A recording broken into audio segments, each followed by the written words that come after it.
সংসার হলো একটা মেয়ের মায়ে জড়ানো ভালোবাসা, যে মায়াটা চাইলেও কিন্তু কাটিয়ে ওঠা যায় না। সংসার জীবনে এসে একটা মেয়ে এমনভাবে মায়ায় জড়িয়ে পড়ে, যেটা ছেড়ে যেতে চাইলেও কিন্তু কখনোই যাওয়া সম্ভব হয় না। সবাই চায় সংসারটাকে আগলে রাখতে, ভালোবাসায় জড়িয়ে রাখতে। আসসালামু আলাইকুম, welcome to my new blog. আমি শারমিন সুলতানা চলে আসলাম আরও একটি নতুন ব্লগ নিয়ে। কেমন আছেন সবাই? আলহামদুলিল্লাহ, আমি ভালো আছি। এখানে হাজবেন্ডের পছন্দের ডালের বড়া বানিয়ে নিচ্ছিলাম। প্রথমে কিছু মুসুরির ডাল আমি ভিজিয়ে রেখেছিলাম। আসলে এই ধরনের ভাজা পোড়া এগুলো আসলে আপনাদের ভাইয়ার ভীষণ পছন্দ।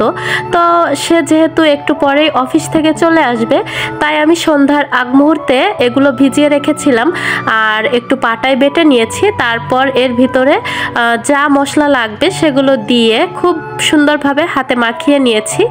আর এখন কিন্তু আমি একটা একটা করে সবগুলো আর কি একটা একটা করে বলতে অনেকগুলো একসঙ্গে দিয়ে আমি ভেজে নিচ্ছি।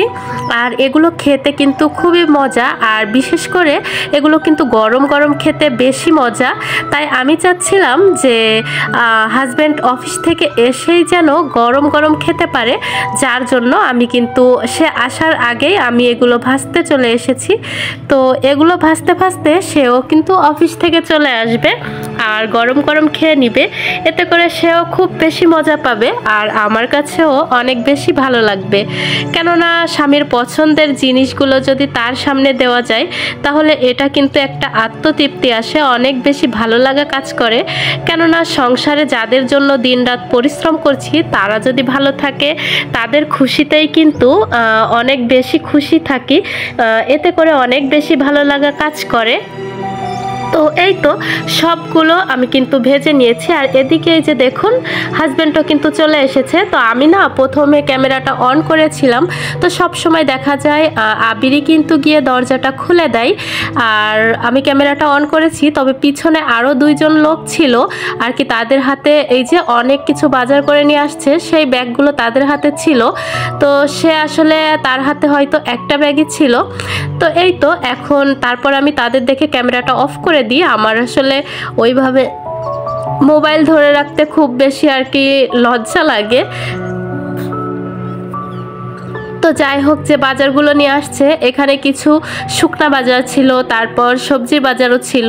তো এখন আমি এক এক করে সব কিছু গুছিয়ে নিচ্ছি। আসলে এই সব কিছু শেষ হয়ে গিয়েছিল, যার কারণে সে কিন্তু একটা সুপার শপ থেকে গিয়ে একসঙ্গে সব কিছু নিয়ে আসছে। আর আমি এখানে একটা ডিব্বার ভিতরেই সব কিছু রেখে দিচ্ছি। আর এই তো এখানে সবজি নিয়ে আসছিল, পেঁয়াজ কলি। তো এই পেঁয়াজ কলি বা পেঁয়াজ পাতা, অনেকে পেঁয়াজ ফুল বলে। তো যাই হোক, এটা কিন্তু আমার ভীষণ পছন্দ। আর এখানে এই যে মূলা শাক, একদম মূলা সহই ছিল। তো যাই হোক, সব কিছু আমি একটু একটু করে এখন একা একা আর কি হাতে গুছিয়ে নিব। যেহেতু বাবা চলে এসেছে, ছেলে এখন আর আমার কাছে আসবে না, সে তার বাবাকে নিয়েই ব্যস্ত থাকবে। এখানে এই যে নুডলসের প্যাকেটের সাথে কিন্তু এই বালতিটা ফ্রি দিয়েছিল আর কি। আর ফ্রি জিনিস পেতে আমার কাছেও অনেক ভালো লাগে, আর আপনাদের ভাইয়ার কাছেও। এখানে 5 লিটার একটা সয়াবিন তেলের বোতল নিয়ে আসছিল। বাবুর জন্য কিছু খাবার ছিল বেশ কিছু, সেগুলো আলাদা আলাদাভাবে আমি রেখে দিচ্ছি, যেন যখন চাইবে আমি ওকে বের করে দিতে পারি। তো এই যে সংসার, এই সংসারে আসলে আমরা এমনভাবে মায়ায় জড়িয়ে যাই, এখান থেকে কিন্তু চাইলেও আমরা বেরিয়ে যেতে পারি না। আসলে কখনো কি সম্ভব এতটা ভালোবাসা ছেড়ে? আসলে সবার কিন্তু একই রকমভাবে হয় না। সংসার জীবনে সবাই সুখীও হয় না, হয়তো অনেকেই সুখী, আবার অনেকেই অসুখীও আছে। তো যাই হোক, সবটা মেনে নিয়ে যারা আর কি সংসার করে, এটা হলো মেয়েদের জীবন। মেয়েরাই হয়তো অনেক কিছু স্যাক্রিফাইস করতে পারে, সব কিছু মানিয়ে নিয়েই সংসারটা করে নেয়। তো এই তো এখন সবজি বাজারগুলো গুছিয়ে নিচ্ছি। একদমই ছোট আকারে একটা ভিডিও শেয়ার করেছি। কেমন লেগেছে অবশ্যই কমেন্টে জানাবেন।